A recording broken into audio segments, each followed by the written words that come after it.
So looking at this, we're just going to sub our radius, which is 4, into our formula, and then we're going to multiply it by our height of the cylinder, which is 9, right? So using that, we're going to get our total thing. So what's 4 squared? 16, yeah. So what we're going to do is we're going to throw this in. We're going to have pi. I'm going to keep pi out the front, so I can have 16 times 9. Now, you can do this in your calculator. Can anyone think of a better way of maybe doing this question? Or an easy way to do it in your head? Yeah? 140. Well, that's the answer. So a nice way that I like to think about it is it's just 16 times 10, and then you just take 16 away from that. So that's a really fast way, nice way of doing it in your head, which, as you said, is 144. And if I left my answer as 144 pi, would that be the correct final answer for this question? No? What's it missing? Meters? Yep. Meters just by itself? Yep, meters cubed. So because we're multiplying, so it's different from area, where we're just looking at meters squared. When we find the area, we're going to have meters squared, right? So the area of the top of this cylinder will be meters squared.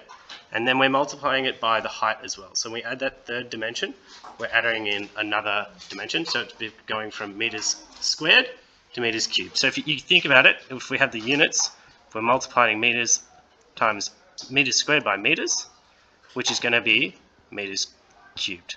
So that's a nice way of thinking about the dimensions. And just with the volume, basically all we're doing with this formula is we're just taking what is basically, if we had 8 levels of this cylinder, or we'll say whatever it is here, so we've got 1 unit here, 1 unit here, 1 unit here, 1 unit here, and we'll say that they're all the right length. We'll say that's 4 units high.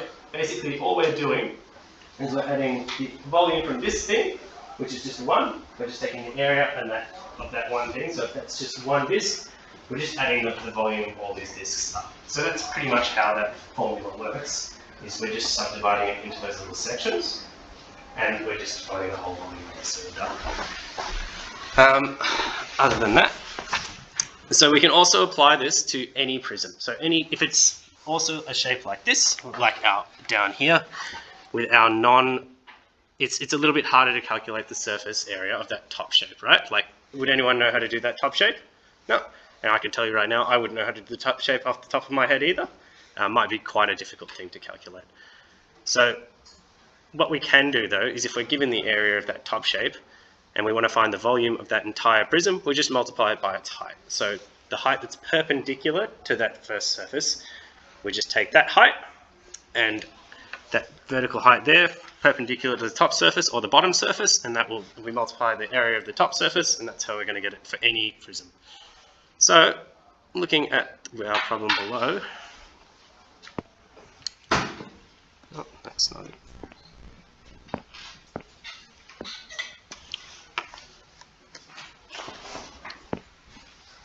Let's just see if I can do this.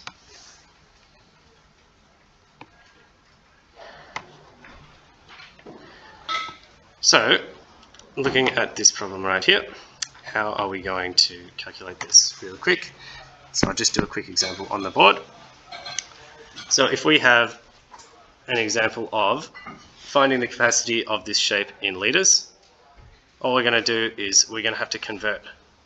That's the real trick here, right? Is we have to convert from our units here to our units that we're out to litres. So the conversion of units of like centimeters or meters to litres, we can only convert from centimeters cubed or meters cubed to litres or milliliters. We can't actually convert from like centimeters squared to litres because it's a flat dimension. It's two-dimensional dimension. So until we have the cubic thing, which actually represents volume, we can't convert from those units.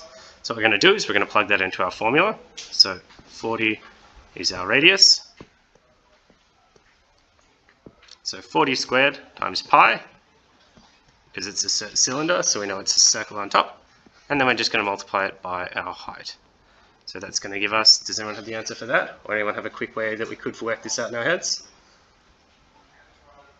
So very similar to the last problem, right? 1600 times 50. Yep, so we could do 80,000. Yeah, or we could do 16 times 100, right? So we could just take the 4 out, and we could take the 100 out. We could make this into pi times 4 squared times 10 squared, right? Which is the same thing. So then we get 16 times 100, or times 50. So we get pi is equal to 16 times 100.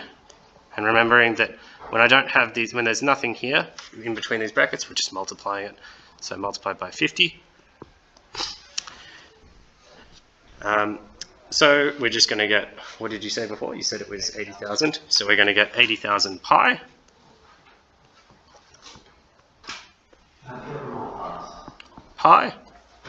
And that's going to be, because we're using centimeters, we're going to get that is centimeters cubed. Now, if we want to round that to the nearest litre, we need to convert it into litres, right? So we know that 1 litre is equal to 1,000 centimeters cubed.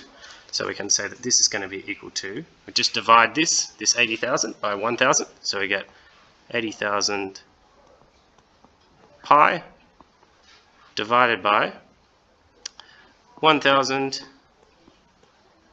litres. So the final answer there will be in litres.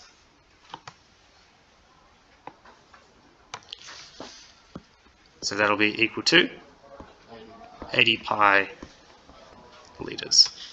Yep. And then if you're doing this, it says round to the nearest litre. So if you're doing this on your calculators, we'd pop that into our calculators. We get an exact value for that 80 pi, and then we'd round that. So can someone pop that into their calculators, give me an answer to that? So just 80 pi. What's that equal to in decimals?